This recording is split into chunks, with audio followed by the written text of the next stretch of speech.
போலித்தனத்திற்கு இங்கே இடமில்லை, நிஜம் மட்டுமே நிதர்சனம். இந்த டார்ச் லைட் யார் சின்னம்? ஞாபகம் இருக்கா? இப்ப அடிச்சு இந்த கூட்டத்துல கமலஹாசன் இருக்காரான்னு பாப்போம். எங்கேயாவது இந்த மானஸ்தன் கமலஹாசன் இந்த கூட்டத்தில் இருக்காரான்னு பாப்போம். என்ன ரீல் விட்டாரு கமலஹாசன். திமுகவோட கூட்டணி சேர மாட்டேன், அண்ணா திமுக கூட்டணி சேர மாட்டேன். இப்பயே சொல்லிட்டா போச்சு எந்த கட்சிக்கும் கூட்டணி இல்லைன்னு. அப்படிதான் சொன்னார்ல. இந்தியன் ஒரு சினிமா எடுத்தாரு. லஞ்சம் வாங்கினா ஒரே குத்து, லஞ்சம் வாங்கினா குத்து. அதான் இந்தியன் கதை. இன்னைக்கு லஞ்சமே வாங்குற திமுக கட்சிக்கு ஓட்டுல குத்து அப்படின்னு சொல்லி ஓட்டு கேட்டு வர்றாரு. வெக்கமா இல்ல கமலஹாசனுக்கு?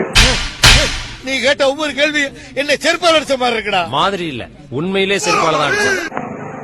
விஸ்வரூபம் படம் வரும்போது அம்மா தடை போடுறப்போ நான் இந்தியா விட்டு ஓடிட்டு வந்தவர் தான் கமலஹாசன். இப்பயும் அவர் தமிழ்நாட்டை விட்டு சீக்கிரம் ஓடிடுவார்னு நினைக்கிறேன். திமுக ஓட்டு கேட்டதுக்கு அப்புறம் அவருக்கு என்ன மான மரியாதையில இருக்க போது மக்கள் கொதிச்சு போயிருக்காங்க, ரசிகர்களே கொதிச்சு போயிருக்காங்க. இது தனி கட்சி ஆரம்பிக்க வேண்டாம். கட்சி ஆரம்பிக்காமலே நான் திமுக ஆதரவு சொல்ல வேண்டும். கூட்டணினா ஒரு சீட்டாவது வாங்கினாதான் கூட்டணி. ஒண்ணுமே இல்லையா, ஒண்ணுமே இல்லையா. நம்ம என்ன வேலையா செய்ய போறோம்? சும்மா பார்க்க போறோம். இருக்கட்டும், அதுக்கு நம்மளுக்கு என்ன சம்பந்தம்? வரணுமா?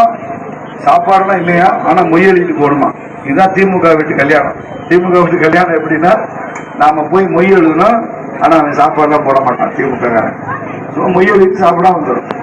அது மாதிரி கமலஹாசன் திமுக வீட்டுல கூட்டணிக்கு போய் மொய் எழுதிட்டு சாப்பிடாம வர.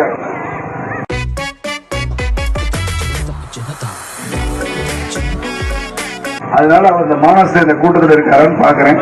இருக்காரா? இல்லையாரா? இல்ல. அநேகமா அறிவாலயத்துல கட்சி அடகு வச்சதுனால அங்கே இருப்பார் நினைக்கிறேன். பட் அந்த டீலிங் எனக்கு ரொம்ப பிடிச்சிருந்துச்சு. ஒத்துக்கிட்டேன். என்னாச்சு? இல்ல நீயே இவ்வளவு கேவலமா இருக்கேன்னு சொல்ல வர்ற. ஒத்துக்கிறேன். மக்கள் இதெல்லாம் புரிந்து கொள்ள வேண்டும் என்பதற்காக சொல்றேன். கமலஹாசன் மாதிரி பெருசா பிலாசபி பேசுறவங்க இன்னைக்கு எந்த இடத்துல போய் நிக்கிறாங்கன்னு தெரிஞ்சுக்கணும். கடவுளை நம்பலன்னா இதாங்க கதி. இப்படிதான் அறிவாலய வாசல்ல தான் போய் கதவை தட்டும்.